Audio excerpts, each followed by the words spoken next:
ఓం అస్మద్గురుభ్యో నమః. అపదామపహత్తారం దాతారం సర్వసంపదాం లోకాభిరామం శ్రీరామం భూయో భూయో నమామ్యహం. శ్రీమద్ రామాయణము బాలకాండము 2వ సర్గ. రామాయణ కావ్యము యొక్క ఆవిర్భావము. ధర్మాత్ముడును శబ్దార్థ విశేషణములను బాగుగా ఎరిగి వివరించుటయందు నేర్పరియు అయిన వాల్మీకి మహర్షి నారదుడు తెలిపిన సంక్షిప్త రామాయణ విశేషములను గ్రహించి శిష్య సహితుడై ఆ దేవర్షిని విధి విధానముగా పూజించెను. దేవముని అయిన నారదుడు వాల్మీకి నుండి పూజలను అందుకొని ఆయన ఆజ్ఞను గైకొని గగన మార్గంన వెళ్లిపోయెను. నారదుడు బ్రహ్మ అంటే దేవలోకమునకు వెళ్లిన పిమ్మట వాల్మీకి మహాముని గంగా నది తీరంనకు సమీపంన గల తమసా నది తటమునకు చేరెను. ఆ మహర్షి తమసా నది తీరంనకు చేరి నిర్మలములైన ఆ జలములలోకి దిగుచు ప్రక్కన ఉన్న శిష్యునితో ఇట్లు అనెను. ఓ భరద్వాజ, ఏమాత్రము బురద లేని ఈ తీర్థము నిర్మలమైన నిష్కల్మషమైన సత్పురుషుని మనస్సు వలె స్వచ్ఛమై రమణీయముగా నున్నది. దీనిని చూడుము. నాయనా, ఉదక పాత్రను ఒడ్డున ఉంచి నా స్నాన వస్త్రమును ఇమ్ము. గంగా జలముల వలె పవిత్రమైన ఈ తమసా తీర్థమునందు స్నానము చేసేదను. నీవును ఇచ్చటనే స్నానమాచరింపుము. వాల్మీకి మహర్షి ఆయన శిష్యుడైన భరద్వాజుడు తోటి అన్నాడు. అంటే భరద్వాజు అంటే ఈయన భరద్వాజముని కాదు, ఆయన శిష్యుడు భరద్వాజుడు. అదే భరద్వాజ అనే పేరే గాని ఈయన మనకున్న భరద్వాజ మహాముని కాదు. ఈయన శిష్యుడి పేరు కూడా భరద్వాజుడే. మహాతపస్వి మహాతపస్వి అయిన వాల్మీకి ఇట్లు ఆదేశింపగా గురు సేవా నిరతుడైన భరద్వాజుడు ఆ మహర్షికి వల్కలములను అందించెను. జితేంద్రియుడైన ఆ ముని శిష్యుని నుండి వస్త్రములను గ్రహించి విశాలమైన ఆ వనమును తిలకించుచు దివ్యమైన దాని రామణీయకమునకు మిక్కిలి అబ్బురపడెను. శాపానుగ్రహ సమర్థుడైన వాల్మీకి ఆ వన సమీపంన క్షణకాలమైనను ఎడబాటును సహింపజాలని క్రౌంచ పక్షుల జంటను సూచెను. అన్యోన్యానురాగములతో మసలుచున్న వాటి మధుర ధ్వనులను వినెను. సమస్త ప్రాణులను నిష్కారణముగా హింసించు స్వభావము గల క్రూరాత్ముడైన ఒక కిరాతుడు వాల్మీకి ముని చూచుచుండగానే ఆ క్రౌంచ పక్షుల జంటలో మగపక్షిని బాణంతో కొట్టెను. కిరాతుని బాణపు దెబ్బకు నేలపై పడి రక్తసిక్తమైన అంగములతో గిలగిల కొట్టుకొంచున్న ఆ మగపక్షిని ఆడపక్షి చూచెను. అనుక్షణము తనపై అనురాగంతో మొసలు కొనినదియు బలమైన రెక్కలు గలదియు రతిపారవశ్యంన మతలియున్నదియు అయిన తన భర్త యగు మగపక్షి నెత్తురోడుచున్న తలతో అట్లు విలువలాడుచుండగా దాని వియోగంను తట్టుకొనలేక జాలిగొల్పు ధ్వనితో క్రౌంచ పక్షి ఆడపక్షి ఏడవసాగెను. క్రూరుడైన కిరాతుని హింసకు గురి అయి నెత్తురోడుచు పడియున్న ఆ క్రౌంచ పక్షిని చూచి ధర్మశీలుడైన వాల్మీకి మహర్షి హృదయమున కరుణరసము పొంగి పొరలెను. మిక్కిలి జాలి గొల్పెడి ఆ క్రౌంచ పక్షుల దురవస్థను చూచి శుతిమెత్తని హృదయము గల్ల వాడైన ఆ వాల్మీకి ముని ఇట్లు రతిక్రీడలో ఉన్న పక్షులను హింసించి విడదీయుట కంటికి కసాయితనము అధర్మము అని భావించుచు ఇట్లు పలికెను. ఓ కిరాతుడా, క్రౌంచ పక్షి జంటలో కామపరవశులై ఉన్న ఒక పక్షిని చంపితివి. అందువలన నీవు ఎక్కువ కాలము జీవించియుండవు, శాశ్వతముగా అపకీర్తి పాలగుదువు. క్రౌంచ పక్షుల దుస్థితిని గాంచుచు పలికిన ఆ మునీశ్వరుని మనస్సున ఈ పక్షి విషయమున శోకాతురుడనై నేను పలికినదేమి అను ఆలోచన మొదలైనది. మిక్కిలి ప్రజ్ఞాశాలియు శాస్త్ర కోవిదుడును అయిన ఆ వాల్మీకి ఇట్లా ఆలోచించుచుండెను. ఒక నిర్ణయమునకు వచ్చెను. పిమ్మట ఆ మహర్షి తన శిష్యునితో ఇట్లు వచించెను. నేను పలికిన మాటల సమూహము సమానాక్షరములు గల 4 పాదములతో ఒప్పుచున్నది. లయబద్ధమైన వాద్యయుక్తముగా గానము చేయుటకు తగి ఉన్నది కనుక ఇది ఛందోబద్ధమైన శ్లోకమే. దీనికి ఈ ఈ పద్యానికి చాలా అంటే చాలా కొన్ని వందల పేజీల డిస్క్రిప్షన్ ఉంటుంది. అంటే పెద్ద పెద్ద వాళ్ళు చాలా ఇచ్చారన్నమాట దీని గురించి.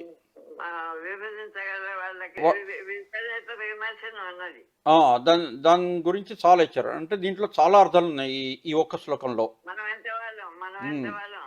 అది ఇక్కడ వివరంగా కూడా ఇచ్చారు. శ్రీమద్ రామాయణంದಲ್ಲಿ మంగళాచరణ శ్లోకముగా నాందిగా పేర్కొనబడుతున్నది. ఓ శ్రీనివాస, కామాతురుడైన పరమ సాధ్వియు అగు సీతాదేవిని అపహరించిన దుష్ట రావణుని చంపి నీవు చిత్త స్థిర కీర్తిని పొందితివి అని పండితుల వివరణ. చాలా అర్థాలు ఉన్నాయి, కింద కూడా చాలా ఇచ్చాడు. ఈ విధంగా పలికిన ముని వచనములను శ్లోకమును శిష్యుడు సంతోషంతో స్వీకరించెను, దానిని కంఠస్థము చేసుకొనెను. ఆ శిష్యుని విషయమున మహర్షియు సంతుష్టుడాయను. అనంతరము ఆ మహర్షి తమసా నదీ జలములలో యథావిధిగా మాధ్యాహ్నిక స్నానమాచరించి అప్రయత్నముగా తన నోటి నుండి వెలువడిన మానిషాద శ్లోకార్థ విశేషములను స్మరించుచు తన ఆశ్రమమునకు చేరెను.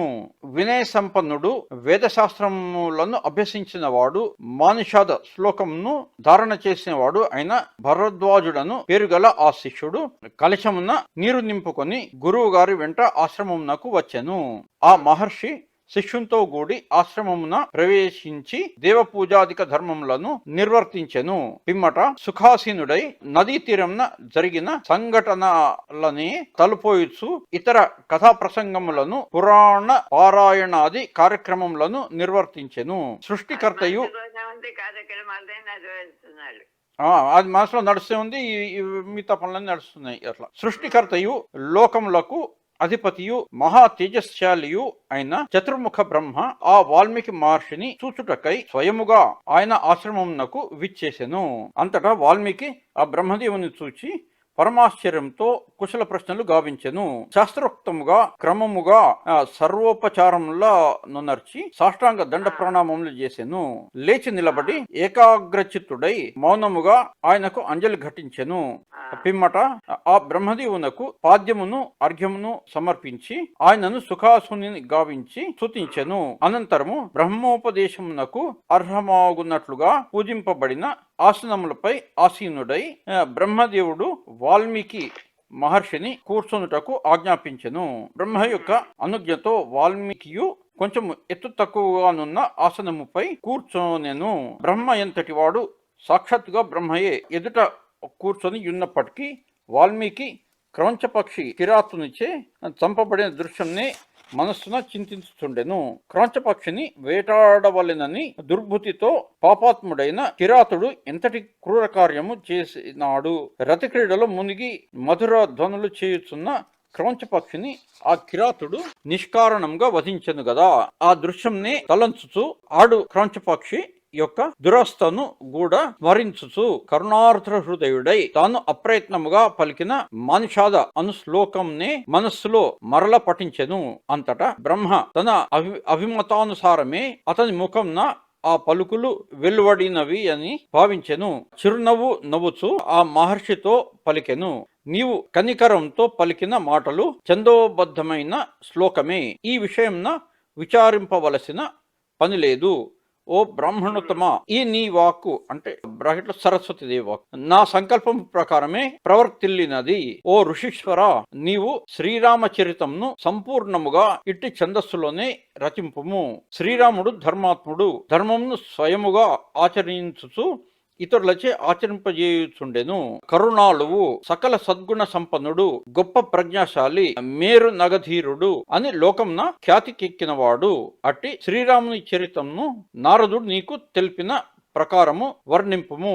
ప్రతిభామూర్తి అయిన శ్రీరాముని యొక్క చరితము, లక్ష్మణుని ఉదంతము, సీతా వృత్తాంతము, భరతాదుల గాథలు, రావణాది రాక్షసుల కథలు లోక ప్రసిద్ధములైనవి, రహస్యంగానే మిగిలినవి అన్నింటినీ వివరింపుము. నారదుడు నీకు స్పష్టముగా వివరింపని రహస్యములు కూడా సాకల్యముగా నీ స్ఫురణకు వచ్చును. నీవు రచింపబోవు రామాయణం నందలి అంశములు అన్నియును సత్యములే యగును. అందలి పదములలో గాని వాక్యంలో గాని వాటి అర్థాదులలో గాని ఎట్టి దోషములు ఉండవు. రామకథ పాపములను రూపుమాపున్నది, వినిన మాత్రం చేతనే పరమానందమును గూర్చున్నది కనుక దానిని శ్లోకములలో రచింపుము. ఈ భూమండలమున పర్వతములు నదులు ఉన్నంత కాలము ఈ రామాయణ గాథ సమస్త లోకములయందును కీర్తింపబడుచుండును. నీచే రచితమగు రామాయణ గాథ శ్లాఘింపబడునంత వరకును నీ కీర్తి ప్రతిష్టలు ముల్లోకముల యందును వ్యాపించుచుండును. ఈ విధముగా పలికి బ్రహ్మదేవుడు ఈ విధముగా పలికి బ్రహ్మదేవుడు అచ్చటనే అంతర్ధానమయ్యెను. అప్పుడు వాల్మీకి మహర్షియు ఆయన శిష్యులను ఆశ్చర్యమున మునిగిరి. అనంతరము ఆ ముని శిష్యులు అందరును మానుషాద అను శ్లోకమును అత్యంత ప్రీతితో గానమునర్చిరి. వారిలో వారు పరస్పరము తమ ఆనందాశ్చర్యములను ప్రకటించుకునిరి. వాల్మీకి మహర్షి శోకాతిరేకంన కారుణ్యముతో సమానాక్షరములు గల 4 పాదముల శ్లోకమును పలికెను. దానినే శిష్యులు పలుమార్లు వెంట వెంట పఠించుట వలన ఆ శ్లోకము మిక్కిలి ప్రసిద్ధికెక్కినది. శోకమే శ్లోక రూపమును పొందినది. అందువలన రామాయణము కరుణ రసభరితమైనది. అంతటా వాల్మీకి పరమాత్మను ధ్యానించిన వాడై ఈ రామాయణ కావ్యమును పూర్తిగా ఇట్టి శ్లోకములలోనే రచించెదను అని సంకల్పము చేసెను.